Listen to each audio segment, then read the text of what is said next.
Les estaba diciendo al final de la primera parte que nosotros, para entender la sociología, utilizamos una serie de instrumentos, herramientas que son abstracciones. ¿Sí? Signos, símbolos, dibujos como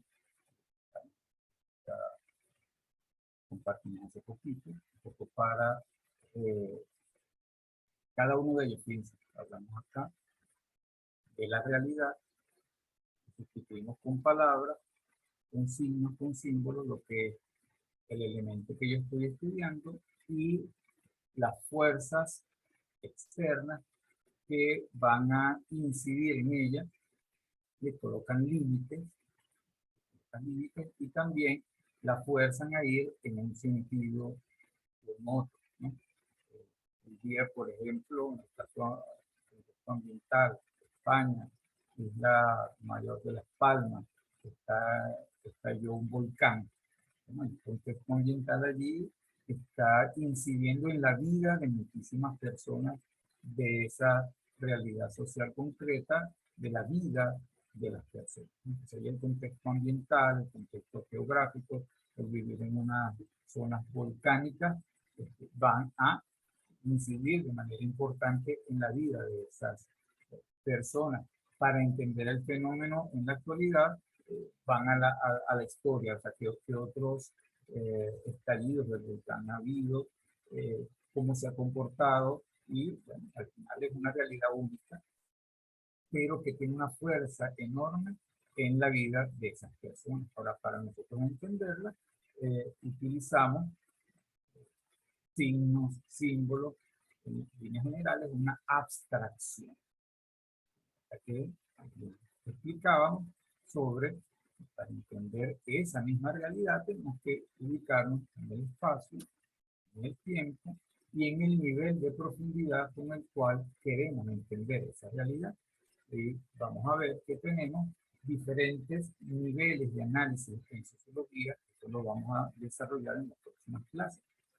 Por ahora, eso que llamamos abstracción, como no podemos tener como en la física instrumentos como una balanza o como un metro o como otros instrumentos que midan la realidad directamente, los sociólogos utilizamos una aportación de Max Weber que llamamos los tipos ideales.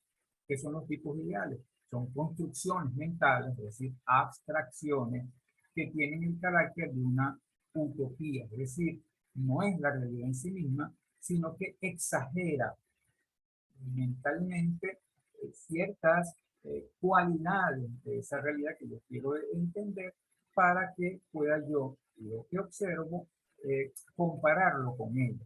Así como cuando quiero comprar un metro de tela, yo comparo la tela con el centímetro y yo veo cuánto voy a tener de tela para cortarla. En este caso yo quiero analizar una realidad social, la comparo con un modelo mental que me cree que es un tipo ideal. Entonces trabajamos con abstracciones. Esas abstracciones todavía vamos a pensar que estos autores que vamos a analizar son de finales del siglo XIX, principios del siglo XX, y que gran parte de las cosas se trabajaban sobre la base de dos dimensiones, el largo y el ancho. Hoy día es que tenemos la tecnología suficiente para utilizar otras dimensiones de análisis. Entonces vamos a tratar de ubicarnos en ese desarrollo tecnológico del tiempo y vemos que los tipos ideales se hacían utilizando dos situaciones extremas. Por ejemplo, lo objetivo extremo y lo subjetivo extremo. La realidad no es ni objetiva ni subjetiva. En la realidad hay lo que ocurre más el pensamiento y la interpretación que nosotros tenemos sobre lo que ocurre. De tal manera que lo objetivo y lo subjetivo están allí en esa realidad que es una sola, pero que tiene diversas expresiones. O bien lo material con respecto a lo ideal. O sea, la materia y la idea o espíritu, entonces son dos elementos que constituyen la realidad. Para poderla entender, los sociólogos entonces lo colocamos en el extremo, que es el que aquí les coloqué como una especie de gradación,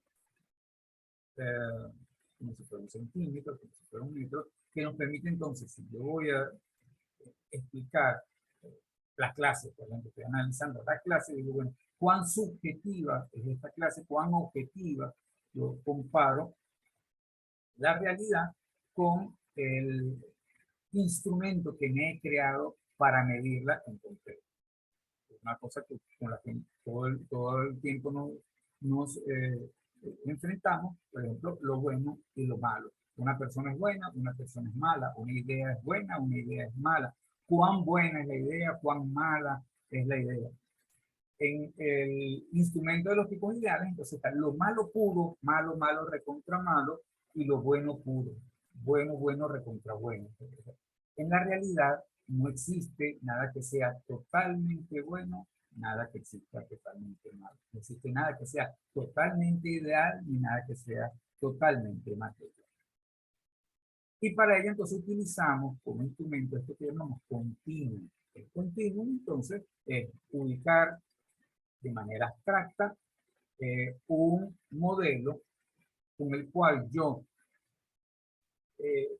trato de comparar la realidad. Y fíjense que para algunas personas, vamos a poner en el sentido o eres mi amigo o eres mi enemigo.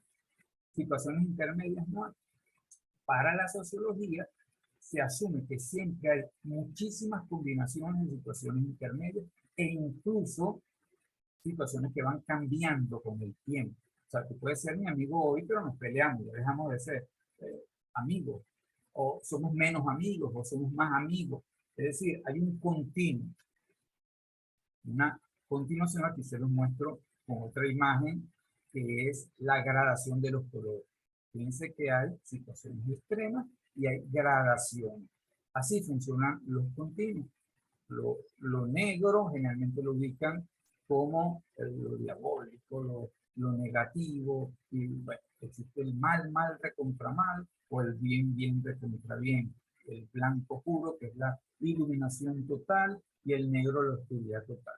En la realidad lo que hay es el juego de las sombras, de las luces, el juego de los colores.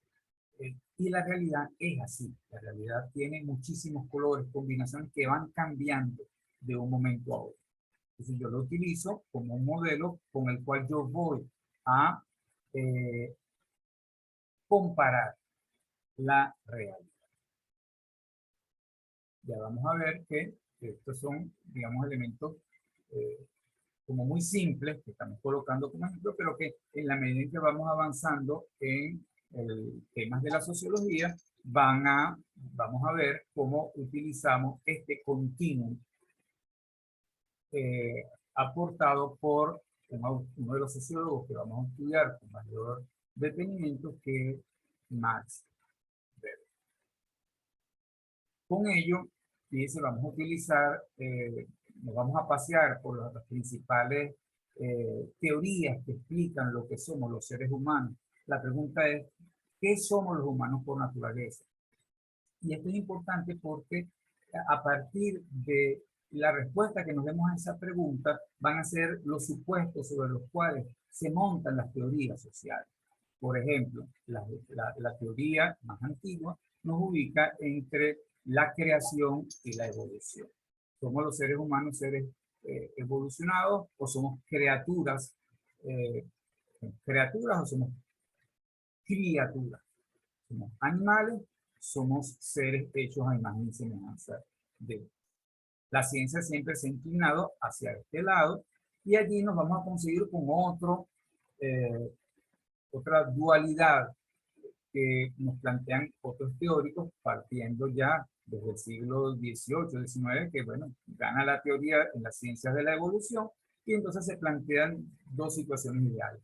O venimos al mundo con la mente en blanco, eso es lo que significa tabula rasa, o ya venimos con un programa previo. Como ya les mencionaba, en el siglo XIX separaban al hombre de la naturaleza ya se consideraba que era la razón, lo racional, lo que caracterizaba al ser humano y lo separaban de los animales. Éramos seres superiores. Y como seres superiores, algunos entonces consideraban que veníamos con la mente en blanco y que luego del nacimiento, en el contacto con el resto de los seres humanos, en el contacto con la sociedad, se nos iba formando como tales, como seres humanos. Y hay otros que dicen, no, nosotros traemos ya un programa previo como cualquier otro animal, que vendrían siendo para ellos y para nosotros los instintos. O sea, hay un programa, hacemos una imagen de la actualidad. Hasta hace poco, bueno, se utilizaban mucho todavía los CD, utilizamos los pendrive. Si yo compro un pendrive, ese pendrive no viene completamente en blanco. Ese pendrive viene con un pequeño programa de arranque. Ese pequeño programa de arranque sería el preformismo. Entonces, los seres humanos vendríamos al mundo con programas que ya vienen con predisposición. Y esa es una, digamos, de las teorías. Vamos a ver que hay teorías sociales, por ejemplo, el caso de George Herbert Mead se ubica en el supuesto de que los seres humanos venimos al mundo con la mente en blanco y que es el roce social lo que va grabando y va constituyendo lo que somos. Mientras que otros autores van a partir de la idea de que traemos un programa pregrabado.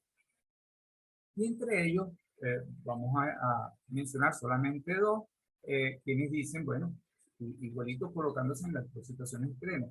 Somos buenos por naturaleza, o sea, el programa que traímos pregrabado es que somos buenos por naturaleza y que son las malas influencias las que nos hacen desviar del camino, o Juan Jacobo Rousseau, o somos malos por naturaleza, y eso lo dice Thomas Hobbes.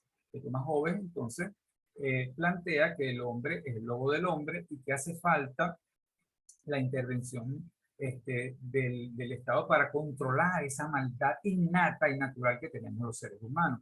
Mientras que para Jacobo Rousseau es necesaria la intervención del Estado justamente para evitar que se imponga el mal, que es la desviación de algunas personas que en el camino se han hecho malas. De tal manera que las situaciones tipos ideales aquí es, en un extremo, ser bueno por naturaleza y en el otro extremo, ser malo por naturaleza. Al final, los seres humanos nos movemos acá. Nos movemos en esta gama de posibles situaciones. Avanzando un poquito más en el tema de acá, entonces nosotros vamos a ver dos grandes teorías que van a influir muchísimo en lo que son las teorías sociales. Una, el pensamiento dialéctico, que viene fundamentalmente, ambas digamos, vienen de la filosofía alemana, el pensamiento dialéctico con Hegel, lo vamos a explicar con detalle en el transcurso de la materia, que tiene también una dualidad entre la ley de la unidad de los contrarios y la ley del salto de lo cuantitativo a lo cualitativo.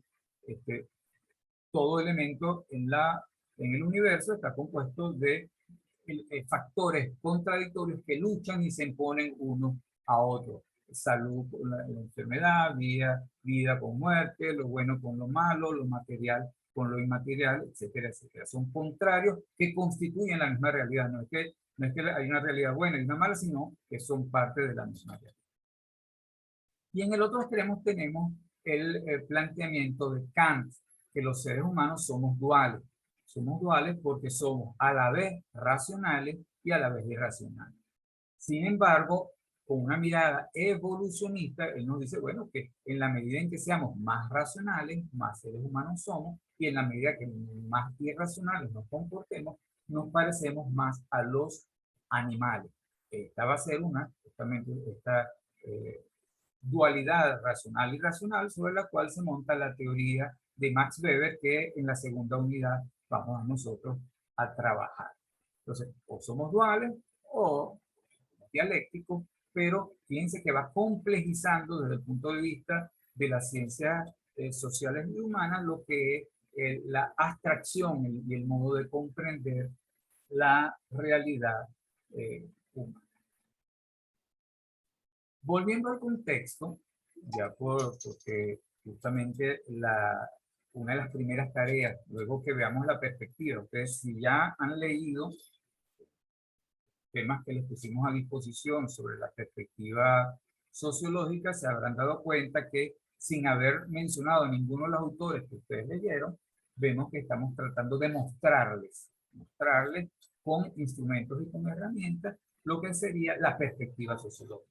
Sí, esta perspectiva sociológica implica ubicar, escoger una realidad, pero esa realidad saberla no como algo absoluto, sino siempre como algo relativo, siempre asumiendo que hay muchísimas formas de ver esa misma realidad y que debo conocer todas y cada una. O sea, si yo quiero conocer la realidad en su totalidad, debo conocer las diferentes perspectivas desde las cuales se mira y se pretende explicar esa realidad.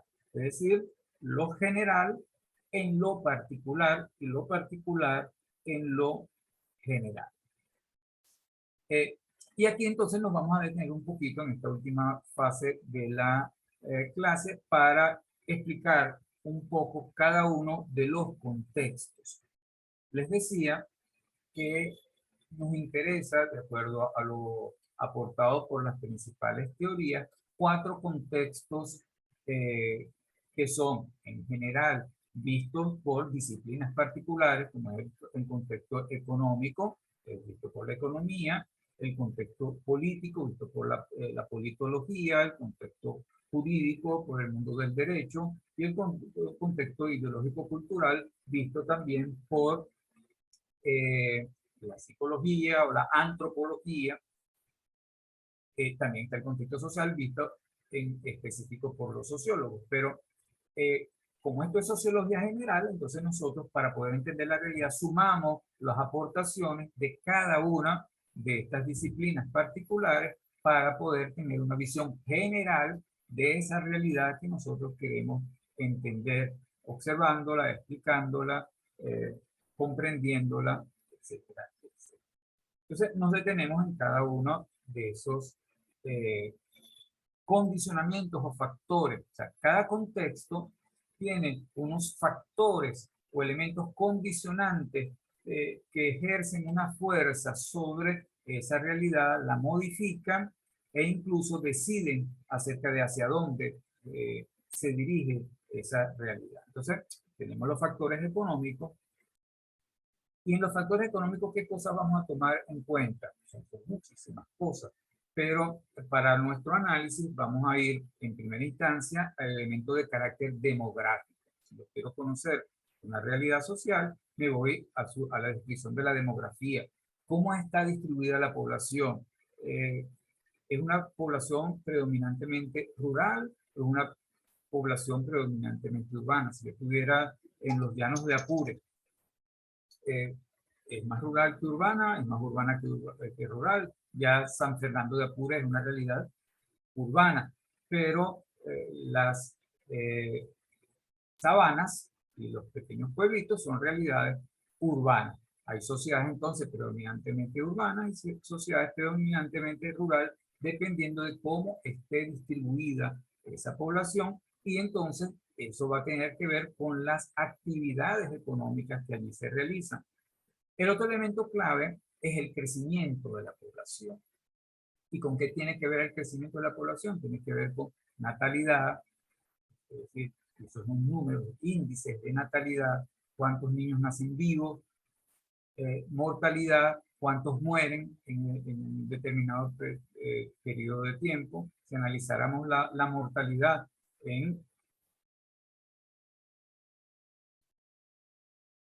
si analizáramos la mortalidad en el periodo reciente, veríamos bueno, que hay una alta mortalidad debido a la pandemia. Y el otro elemento que tiene que ver con el crecimiento o decrecimiento de la población son las migraciones. Las migraciones es gente que ingresa. Nosotros, Venezuela fue un país receptor de migración por muchísimos años. Hoy día tenemos mucha emigración, que se va, gente que vienen al país. Igual ocurre, bueno, hoy día Chile está pensando en el problema de las personas que ingresan, son muchas las personas que ingresan, pero nosotros en los años 70 y 80 tuvimos aquí muchísimos chilenos que tuvieron que huir de ese país huyendo de el proceso político que allí se vivía. Entonces nosotros los recibíamos acá, igualmente con Colombia, recibíamos aquí, tenemos 6 millones de colombianos en nuestro país, recibidos, desplazados por la realidad política social de ese país. Entonces tenemos en lo económico, distribución de la población, crecimiento, el desarrollo tecnológico, el nivel de pobreza y riqueza, hay países ricos, países pobres, países en los cuales predomina la tecnología extensiva, que es tecnología sencilla, simple, máquinas simples, utilización de energía de fuerza animal o humana, o tecnología intensiva, que es la que tiene mayor desarrollo tecnológico, incluso robótica, electrónica, etc. El problema de la desigualdad social, aquí los elementos de carácter social acá se muestran un poquito más. Países más desiguales que otros, se dice que América Latina es uno de los subcontinentes más desiguales en el mundo. Y allí, bueno, nosotros, una de nuestras principales problemáticas que vamos a estudiar en la sociología es la estratificación social. Los sectores de la producción, primario, secundario, terciario. El primario, si la mayor parte de la gente se dedica a caza, pesca, recolección, o el ámbito agropecuario, agrícola, cría, o la minería, lo que llaman hoy día extractivismo. El sector secundario, que fundamentalmente la industria, es decir, el procesamiento industrial de de los productos, o el nivel terciario, que está fundamentalmente comercio y servicio. Toda realidad social tiene un poquito de todo. Lo que nosotros tratamos en el análisis social es de ver qué es lo que predomina. Si estuviéramos analizando Estados Unidos y Norteamérica, seguramente predominaría lo urbano sobre lo rural, la riqueza sobre la pobreza. Cuando hay 30 y pico millones de pobres en Estados Unidos, pero un país sumamente rico, predominaría la tecnología intensiva sobre la extensiva, predominaría el sector secundario sobre el sector primario y terciario. Entonces, cada realidad nosotros la analizamos en función del comportamiento de estas variables. Este sería nuestro contexto económico, ¿no? Entonces, vamos en la tarea que corresponde al contexto histórico-social del surgimiento de la sociología, analizar la sociedad del finales del siglo XVIII, principios del siglo XIX, en la cual surgió la sociología. ¿Qué predominaba de todo esto en cada una de las sociedades? Fundamentalmente la sociedad europea, que es el espacio geográfico en el cual surge la sociología. Luego tenemos los condicionamientos políticos, y los condicionamientos políticos tienen en líneas generales que ver en el modo como se distribuye el poder en la sociedad. Y allí podemos ver, en primera instancia, lo más importante es el sistema institucional. ¿Qué predomina? ¿Qué sistema de gobiernos predomina en esa sociedad que nosotros estamos analizando? Y eso va cambiando y va variando históricamente. O sea, los sistemas políticos que existen hoy día no necesariamente son los sistemas que existían hace algún tiempo. Entonces, bueno, coloqué como ejemplo las monarquías que todavía existen, la república, las monarquías parlamentarias, que son algo así como una combinación de estas dos, y bueno, las democracias populares, como existen, por ejemplo, en Cuba o en China, que son otro tipo de democracia, Corea del Norte, diferentes a las llamadas democracias occidentales, los sistemas llamados republicanos.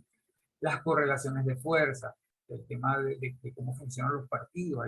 Hay sociedades en las que hay partidos únicos, hay sociedades donde hay bipartidismo. La sociedad norteamericana es una sociedad de los republicanos y los demócratas. Venezuela es un país multipartidista, a veces lo tratan de colocar como los polos, ¿no? Siempre ha habido muchísimos partidos que van en toda una gama desde la extrema derecha hasta la extrema izquierda. La existencia de grupos de presión, el caso de la prensa, llamado el cuarto poder, pero también, bueno, de cámara, los sindicatos, los movimientos sociales, las clases sociales. ¿Cómo eso, cada uno va a tener más o menos fuerza dentro de esa sociedad? Vamos a ver, por ejemplo, que en las sociedades europeas del siglo XVIII y XIX, los terratenientes eran los que tenían mayor fuerza y luego fueron desplazados por los capitalistas. Y el otro elemento es externo, es decir, si vemos a la sociedad como un país, nos estamos mirando como una realidad social que tiene un contexto internacional. Entonces, hay presiones externas sobre cada realidad nacional, hay coaliciones internacionales, países que se unen para presionar una realidad. Nosotros los venezolanos lo hemos vivido en los últimos tiempos. Lo que llamaron el Grupo de Lima, una coalición de países de gobiernos que se organizaron para presionar y tratar de cambiar la realidad venezolana. El tema de las llamadas sanciones, son presiones internacionales sobre la política del país que nosotros estamos, que podemos estar analizando en ese momento. Entonces, esos son factores o condicionamientos políticos sobre una realidad concreta.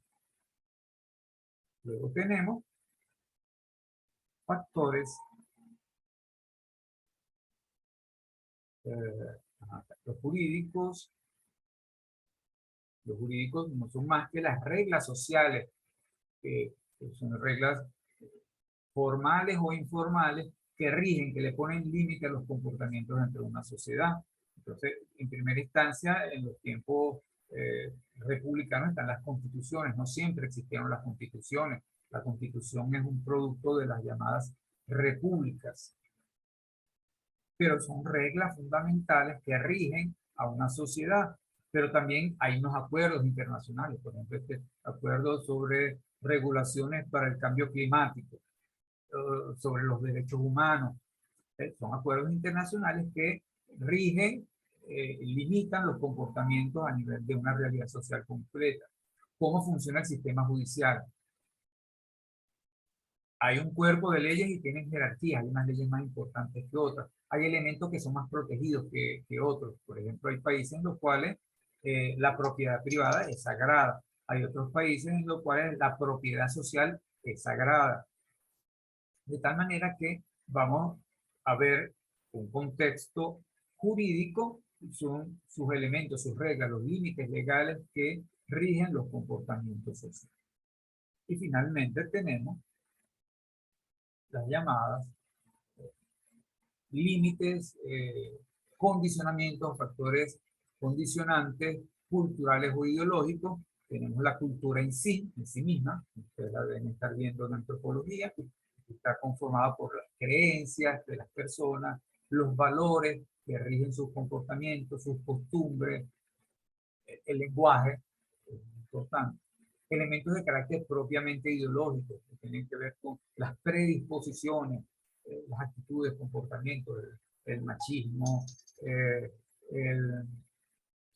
eh, el rechazo a la homofobia, cosas así, son actitudes ideológicas que van a limitar los comportamientos en una sociedad.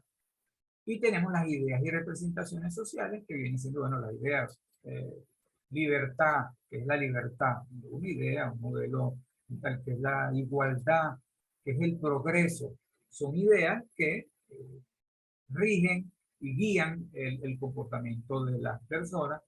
Las representaciones sociales, que son modelos mentales que van a condicionar el modo como nosotros nos relacionamos con el resto de las personas. Y en ese mundo también están las instituciones sociales, las que nos llamamos, o sea, las religiones. Estamos analizando Irán, por ejemplo, predomina el islamismo, pero si estamos analizando España, predomina el catolicismo. El tema del mercado, el libre mercado, un mercado controlado, el tema de los partidos políticos, que ya lo habíamos mencionado, pero son instituciones sociales, son comportamientos, son patrones, pautas de comportamiento que nos damos las personas en la sociedad y que nos colocan límites entre los cuales podemos nosotros movernos. La familia como institución, la educación como institución, son las instituciones sociales fundamentales y que no son iguales en todas las realidades sociales. De tal manera que queríamos compartir en esta introducción con ustedes estos elementos mínimos básicos que nos van a servir para movernos a lo largo de toda la asignatura. Es decir, son, como decir, elementos claves en la comprensión de la sociología como disciplina. Como ustedes ven, bueno, no es una disciplina que está aislada, sino que es una disciplina que se nutre de los conocimientos que van a provenir de otras disciplinas como la politología, como la economía, como la antropología, la psicología, etcétera, etcétera. Pero como estamos hablando de sociología general, entonces estamos hablando de una mirada general sobre la realidad. Es una mirada un poquito más abstracta, una mirada un poquito más totalizante que si estuviéramos en lo que ustedes van a ver, por ejemplo, el próximo semestre de sociología del trabajo, ya entonces es estudiar el fenómeno social trabajo como hecho social y ahí entonces la sociología se comporta como una disciplina más particular, más enfocada, más especializada. Bueno, entonces, eh, hasta aquí la exposición.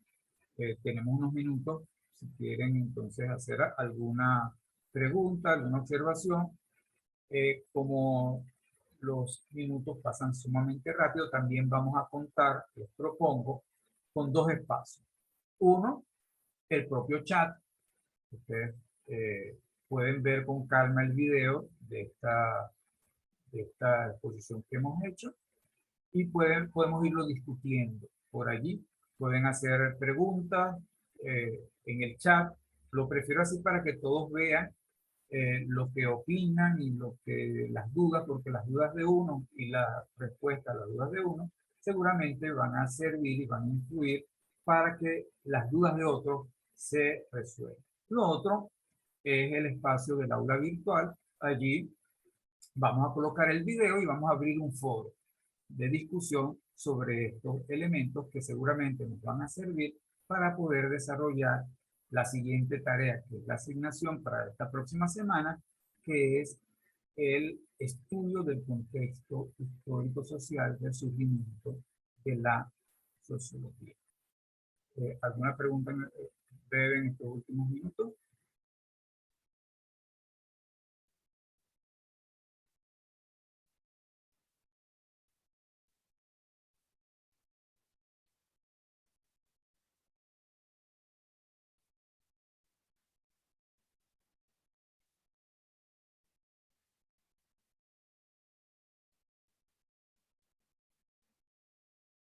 Ok, si no hay ninguna intervención por acá, les repito, ponemos a disposición el chat en el que estamos prácticamente todos, creo que sí, ya 50 personas en el chat de WhatsApp. Utilicemos ese chat para discutir, es lo más dinámico porque lo vemos constantemente, y utilicemos nuestra aula virtual. Una vez que termine la sesión, estos videos van a ser colocados en el aula virtual por la vía de un enlace a YouTube. Se terminó el tiempo. Vamos entonces a despedirnos por esta sesión y estamos pendientes de sus preguntas y de sus aportaciones en esos espacios que ya mencionamos.